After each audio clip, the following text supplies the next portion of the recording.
बांदीकुई में लगातार चोरी की वारदात और ये बढ़ती जा रही है। हम पुलिस ऑफिसर सर से जहीर अब्बास जी से पूछेंगे कि ये वारदातें कब रुकेंगी और क्यों इतनी तेजी से ये सब बढ़ रहा है। क्या पुलिस का डर खत्म हो चुका है और पिछले केस में क्या चल रहा था और आज के इस केस में कहां तक पुलिस पहुंच पाई है। आज का केस तो अभी मुकदमा दर्ज हो रहा है, मेडिकली कार्रवाई कर रहे हैं और हमारी टीम में सीसीटीवी फुटेज ये देखने के लिए लगी हुई है और जल्दी खुलासा कर देंगे इसमें। ये कानून व्यवस्था का डर खत्म हो चुका है मुजरिमों को से। कानून का डर कब तक आप स्टेबल कर पाओगे। राजस्थान पुलिस का धीरे धीरे डिग्रेडेशन होता जा रहा है।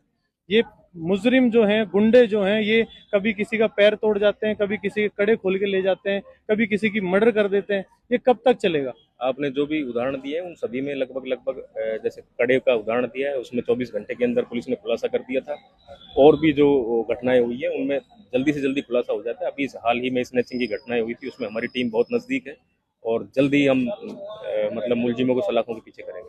आप जैसे होनहार ऑफिसरों के होने के बावजूद भी अगर मुजरिमों में डर नहीं होगा तो फिर कब तक ये लोग परेशान होते रहेंगे।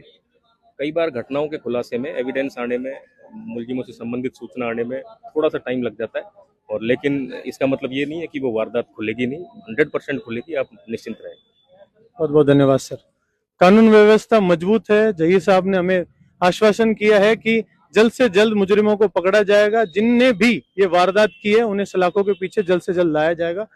हमारे साथ जुड़े रहिए। इस पूरी वारदात को समझने के लिए यहाँ लोग खड़े हैं, उनसे भी पूछेंगे क्या है पूरा मामला और कितने रुपए की चोरी हुई है, कौन था वो लड़का, क्या काम करता था। लड़का कहाँ का रहने वाला है। आबनेरी खेड़ा की गानी आबनेरी का रहने वाला है। क्या काम करता था ये। टेम्पो चलाता है बांदीकुई में और जो भाड़े पर काम करता है। कितने रुपए की चोरी हुई है।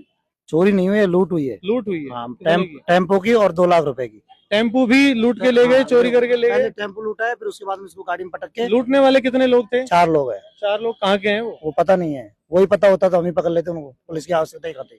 जो रात की वारदात है, सुबह की है, कब की वारदात है। शाम को 7:30 बजे बारिश आ रही थी, उस टाइम की है। उस टाइम की है।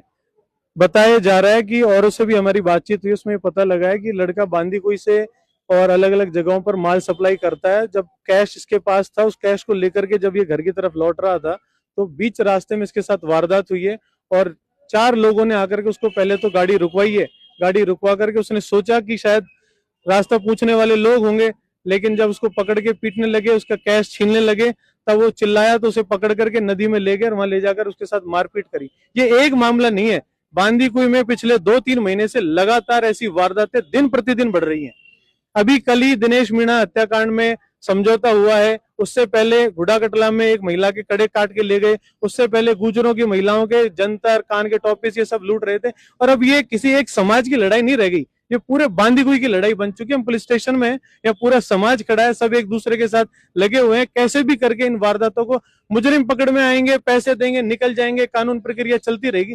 लेकिन जो हरकतें जो हो रही हैं उन पे रोक लगना बहुत आवश्यक है। लड़कों में, लड़कियों में, बच्चों में, सब में भय बन चुका है। लोग अपने घर से बाहर निकलने से पहले 10 बार सोचते हैं कहीं कानून व्यवस्था बिक तो नहीं गई है। मैं पुलिस स्टेशन में खड़ा हूं या रह करके मैं बोल रहा हूं, कानून व्यवस्था का डर खत्म हो चुका है। अगर डर होता तो ये मुजरिम घर से निकलने से पहले 1000 बार सोचते। ये व्यवस्था को, राजस्थान सरकार से मैं रिक्वेस्ट करूंगा, इन व्यवस्थाओं को सुदृढ़ करें और जो भी चोर है, मुजरिम है, उनमें इतना डर होना चाहिए कि जब वो घर से निकले तो उनको इतना खौफ और डर सताना चाहिए कि हरकत करने से पहले 1000 बार सोचे। जय हिंद, जय भारत।